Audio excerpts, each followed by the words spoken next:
Pagising sa umaga, minsan tinatamad na bumangon dahil pagod buong katawan sa hinarap na mga hamon. Kahit nahihirapan nakaraan ay aking itinapon. Bitbit ko lang naman ay mga aral sa kahapon. Huwag kalimutang magdasal bago ka mag-almusal. Huwag mag-alala, antay lang makakaraos pagtagal. Kung pakiramdam kung ikaw ay nakagapos na sasakal, magtiwalang kayang maisaayos ng may kapal.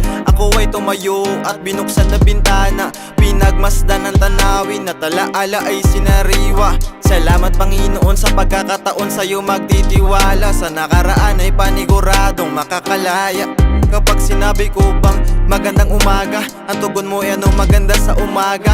Dapat pa rin magpasalamat sa ating Ama dahil nagising ka pa habang yung iba sa sobrang himbing ay di na humihinga. Gumising ka na, bangon na sa kama. Mga palusot mo dapat ay saka na salubungin ang bukas yang kasama. Ang bagong pag-asa ay matatamasa. Gumising ka na, bangon na sa kama. Mga palusot mo dapat ay saka na salubungin ang bukas yang kasama. Ang bagong pag-asa ay matatamasa. Pare kape ka muna at sabay nating pag-isipan. Mga plano para sa bukas dapat pag-usapan.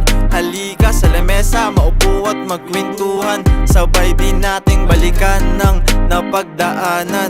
Akala ko nung una madali lang ang buhay binata. Pangarap kailangang kilusan, wag masanay na panay hilata. Tunay ngang mahiwaga, mabuhay na tayo ay malaya. Kaya't sumulong balang araw, papaboran tadhana. Pagising ay plano agad at trabaho sagad. Bawal ang taong tamad, dapat masipag upang sa kanila'y mailahad na may pag-asa bawat umaga. Kaya wag na magatubili, halika na, bangon na dyan, subukan mo ulit. Nakaraan ay hindi na may babalik. Gumising ka na, bangon na sa kama. Mga palusot mo dapat ay saka na salubungin ang bukas yang kasama. Ang bagong pag-asa ay matatamasa. Gumising ka na, bangon na sa kama. Mga palusot mo dapat ay saka na salubungin ang bukas yang kasama. Ang bagong pag-asa ay matatamasa.